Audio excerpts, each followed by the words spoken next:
I lost the Super Mario ornament. Super Mario Odyssey is a game that I just let pass me by when it was released 3 years ago. Not that I didn't want to invest in another Super Mario, just didn't have the funds at the time. Now, Super Viewer Spring Day would ask me intermittently if I'd beat the game, and always hinting that there was something special waiting for me at the end. Well, let's get there and see if it's worth the trouble. Oh, and I'm also happy that I have another means of learning how to spell the word Odyssey. The other way didn't work. What? Why? Why was there a fetus? Super Mario Odyssey jumps right into the action with Mario and Bowser already in battle. Peach has again been captured as Bowser and Peach are to be wed.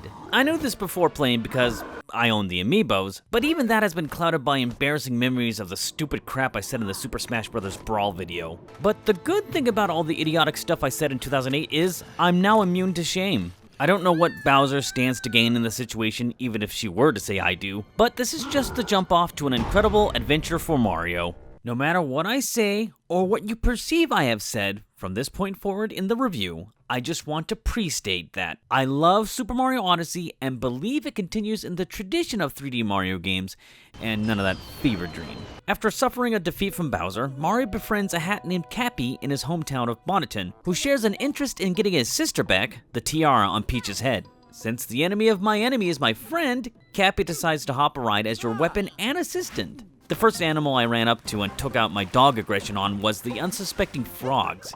Then Mario takes control of the frog, right in front of my eyes. I saw the obsolescence of grabbing fire flowers, mega mushrooms, and flying caps. You transform into anything you can throw your hat on. Most interesting and cool, this includes the enemies. Big improvement to the series, the live system is abandoned. Fall off the edge, share a dap with a Goomba, fit into a Mario sandwich, you lose 10 coins instead. What happens when you run out of coins?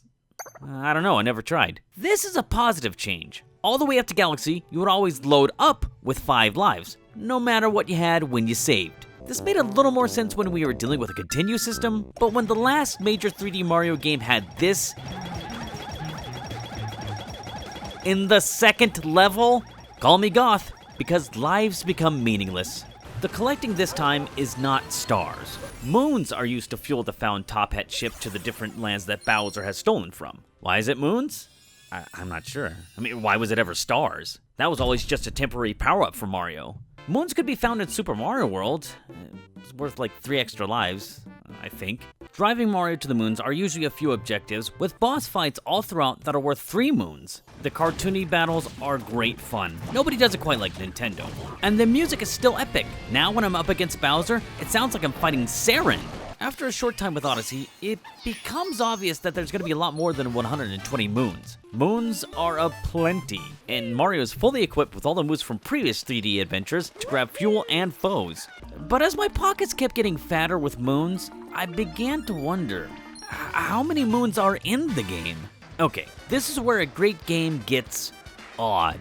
Let's take a step back for a moment. I played Donkey Kong 64 well before Super Mario 64. I bought Donkey Kong with my Schmaltz gas station money once it was deemed player's choice and the price dropped to $40. And it came with the expansion pack. What a steal! I played it so much that I got 101% completion in the game by using my brain. The goal in DK64 was well defined as collecting 200 bananas, and its methods would seem tedious today.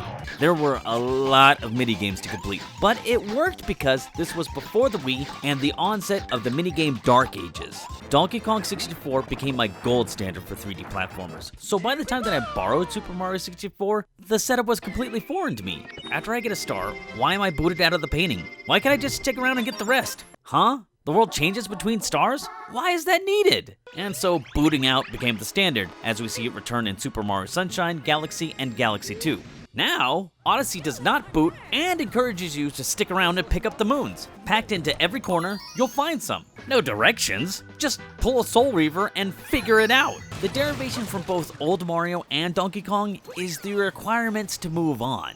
Usually, you can get the easier stars and bolster your numbers in preparation for future paywalls. Work now so you can pay for later.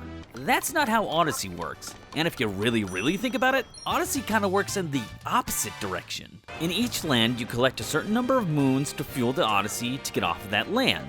Anything in excess does not count towards future lands, as meager as those requirements are. But there's nothing wrong with getting extra moon. No, stop. There is a problem. Just listen to Uncle Storm. I've been through the shit.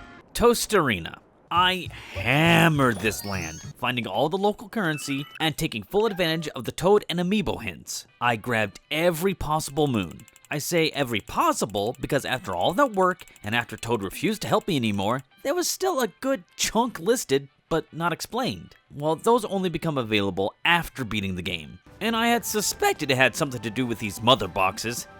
How's that for comic book knowledge? Comic book knowledge that I pulled from a movie I watched a few days ago and was introduced to the concept. Remember, I'm immune to shame.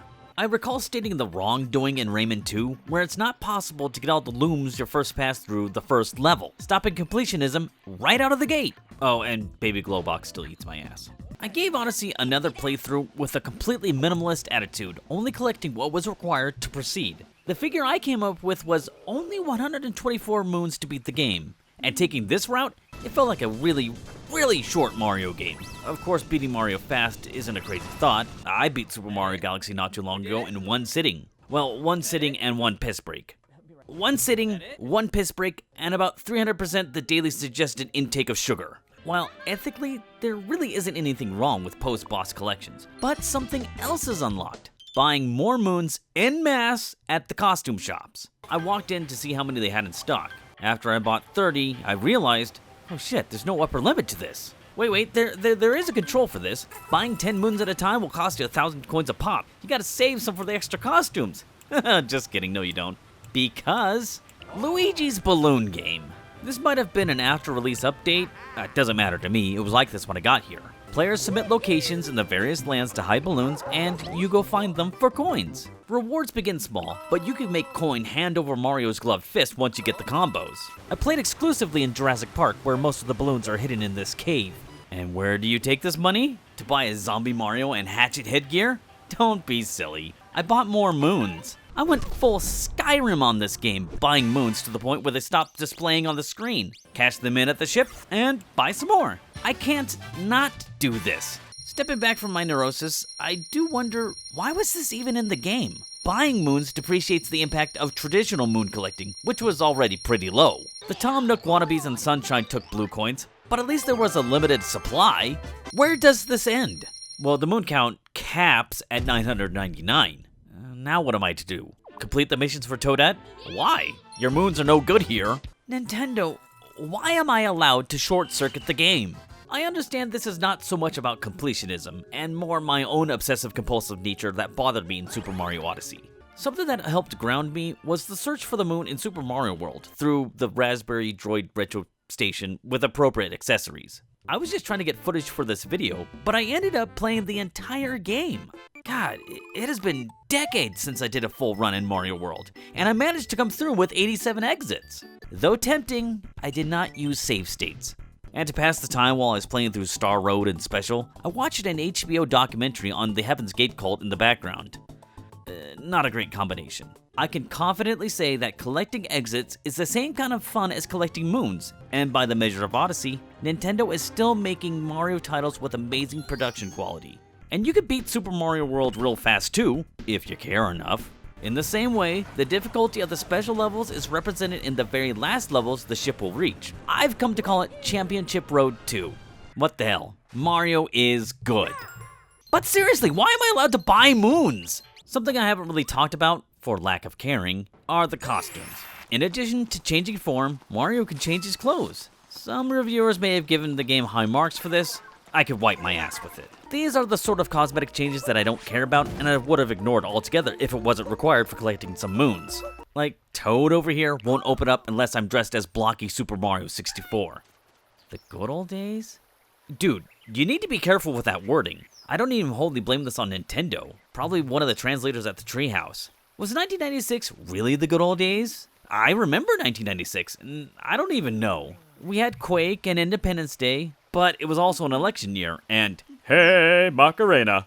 I'm just saying, try not to live your life focusing on when things were good. The problem with the good old days is you don't know you're in the good old days until they're over. Another notable costume is Mario at the beach. I tell you what, I'm glad the Switch can only do 1080p. Because if this was 4K, we could probably see Mario's ball vein!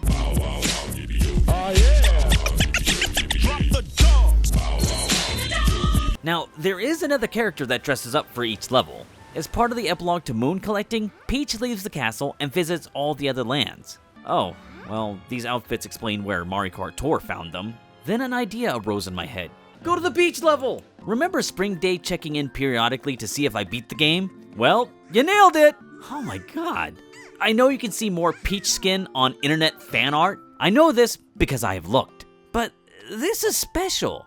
This is Nintendo sanctioned Peach skin.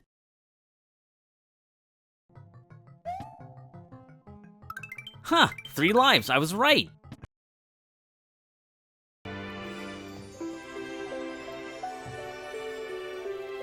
Oh, that is piss warm. This is where a great game gets odd. Oh, it's odd. You'll see.